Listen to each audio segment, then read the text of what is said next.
Prabowo Subianto, the president of Indonesia, comes to India as chief guest on the Republic Day with an intention to enhance the ties with India and says, I have Indian DNA. That's where I see the influence of India's soft power. My name is Lalit Soni and you are watching InNews by Drishti IAS. In this episode, we will be talking about the India-Indonesia ties. We'll go through the historical aspects and then we'll be seeing the current scenario wherein we are putting India and Indonesia. So let's start with the discussion. First of all, we'll be discussing these point of discussions over here, that we will be seeing the location of Indonesia along with the news why is that we are talking about the India and Indonesia relations now. After that, we'll be looking through the relations throughout the history. We will be talking about the historical evaluation of this relationship, and after that, maritime security we will be looking into, and then we'll be seeing the strategic cooperation between the two countries. Okay, in the end, there will be a practice question for you, which you have to attempt and answer to me in the comment box. Now, let's move further. Before moving further, I would like to tell you that we are offering IAS foundation course for prelims as well as mains in the offline mode for Hindi as well as English medium. English medium batch is starting from 17th of February 6 p.m. and for Hindi medium batch is starting from 21st of February 11:30 a.m. For more details, you can call on this number, that is 87501 or you can directly visit the center and get yourself enrolled. Okay.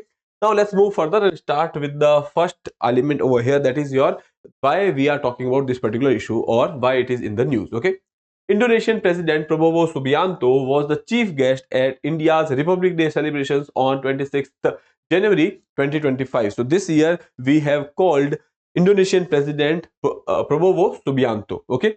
And this marks a significant moment as the last time an Indonesian leader, President Sukarno, was the chief guest during the India's first Republic Day celebration. At that point of time in 1950, when we celebrated for the first time the Republic Day, at that point of time we have called the President of Indonesia, that is Mr. Sukarno. After that, this is the first time that we are inviting or we are having President Prabowo Subianto as the chief guest at our Republic Day celebrations. Okay. Now, moving further, additionally, the President Subianto's visit India and Indonesia signed agreements on the key areas like maritime security, health, traditional medicine, cultural, digital cooperation, etc., etc. So these are some of the area of, you can say, collaborations or the cooperation wherein we have signed various agreements. So we'll be looking into the different aspect of these particular relations. Okay. Now, first we'll be talking about the location of the Indonesian archipelago. When we talk about Indonesia, it is an island nation. So here you can see this is our India. After that, in the southeast region, we have these countries, Southeast Asian countries which are there, and we are having this Indonesian archipelago which is over here. Okay. So here you can see till this point we are having Indonesian archipelago. Here we are having Jakarta. When we talk about the capital of Indonesia is Jakarta, but Indonesia is trying to change the capital to Nusantara, which is there in the Borneo Island. Okay. Now this island over here, that is the Borneo Island, and there is this province East Kalimantan. In that province, we are the Indonesian government is planning to have their new capital, that is Nusantara. Okay, so some of the facts are given over here. Indonesia, a Southeast Asian country, capital city Jakarta, new capital city Nusantara in the East Kalimantan province on the Borneo Island. This is the Borneo Island over here. And major islands, if we talk about, so there are Sumatra, Java, Borneo, Sulawesi, and New Guinea. Okay, so these are some of the important islands which you have to remember. Now, why is that they are shifting the capital? That is because of the fear of submergence of the old capital that is there in the Java island, that is Jakarta. Okay, so this is about the location. Now, with this particular map, you will be seeing that how Indonesia is important for us, because this area over here, that you must be aware, that is basically a state of Malacca. Okay, and that is very important for us. And here you can see these are Andaman and Nicobar Islands. So we are, in a very close vicinity with the Indonesian archipelago. So that is why Indonesia is quite important for us. Okay, now let's move further and see the historical aspects over here. So when we talk about 1950s, we had very strong ties. We have the cultural affinity with Indonesia. Okay, there is this Bali Yatra and all which is there. Other than that, we have Buddhist ties, we have Ramayana related ties with Indonesia. All these things are the cultural affinity which we share with the Indonesia. Okay, now let's see. We shared a struggle against the colonialism. When we talk about the colonies, we were British colony. Indonesia was a Dutch colony. Okay.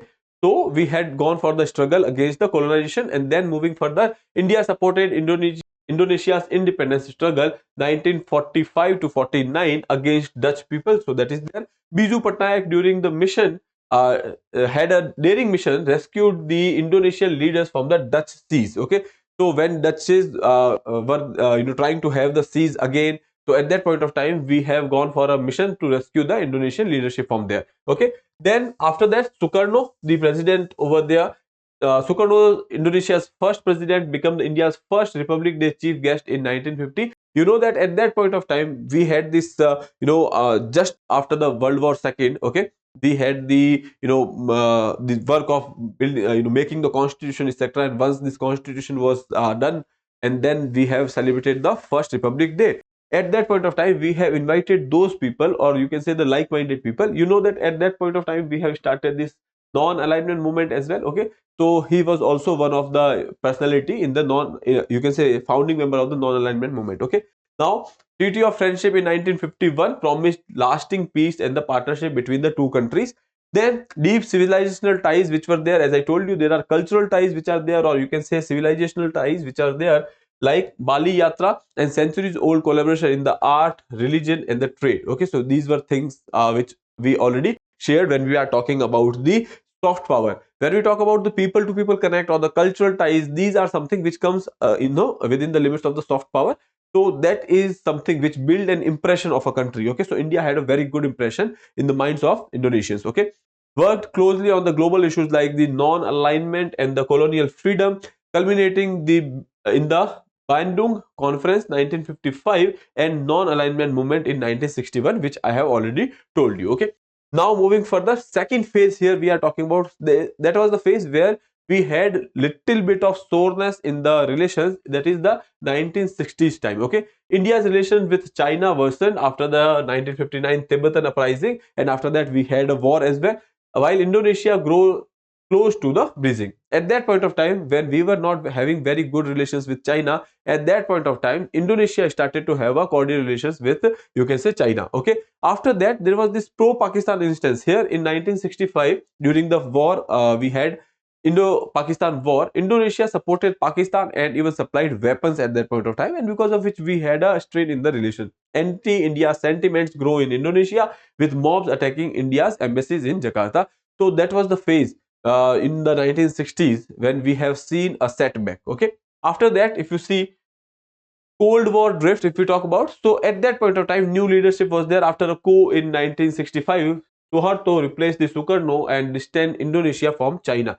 So during the Cold War phase, when we are talking about the 1970s to 1980s, at that point of time Indonesia was going against, or you can say moving away from China. And obviously, so what is the best alternative when you are moving away from China? That is India. Okay, so India and Indonesia started repairing the ties with the trade agreements in 1967. Stalled progress, India aligned more with the USSR during the Cold War, while Indonesia leaned towards the USA. You know that during the time of the Cold War there were two blocks.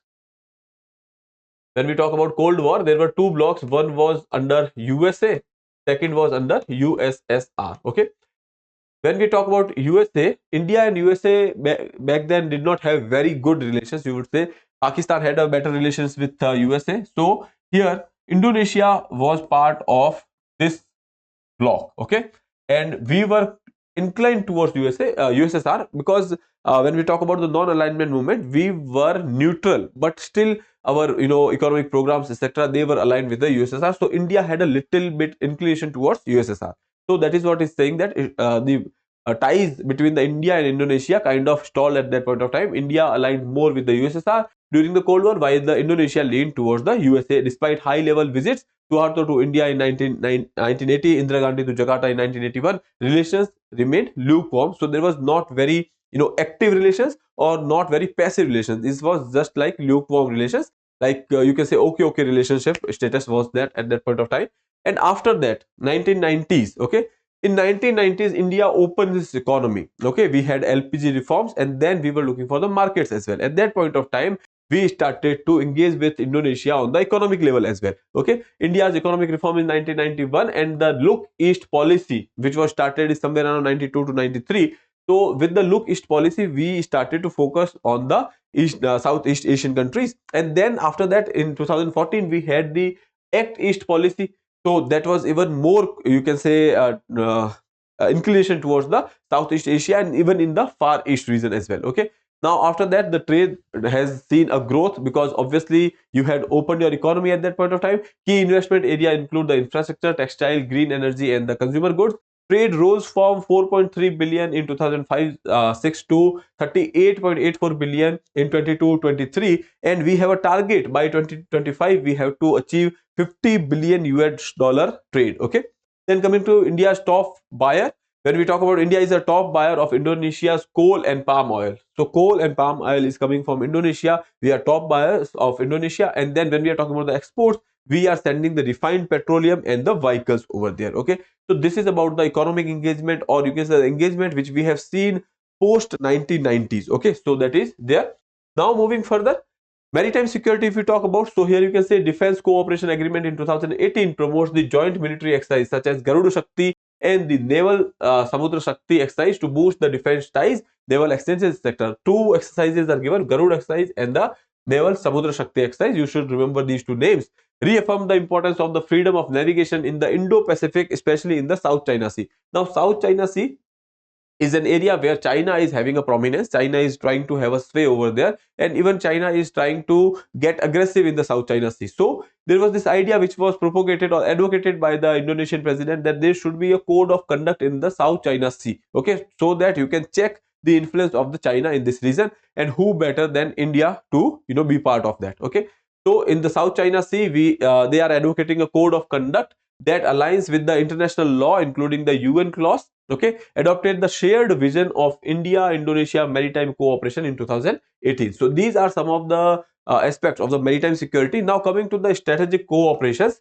So here you can see it is focusing on the ASEAN link. Okay, now when we are talking about the ASEAN countries, India is having cordial relations with them. We are having different FTAs with different countries, but we are not having an FTA with ASEAN. That was RCEP. India opted out of RCEP, which you should remember. Okay.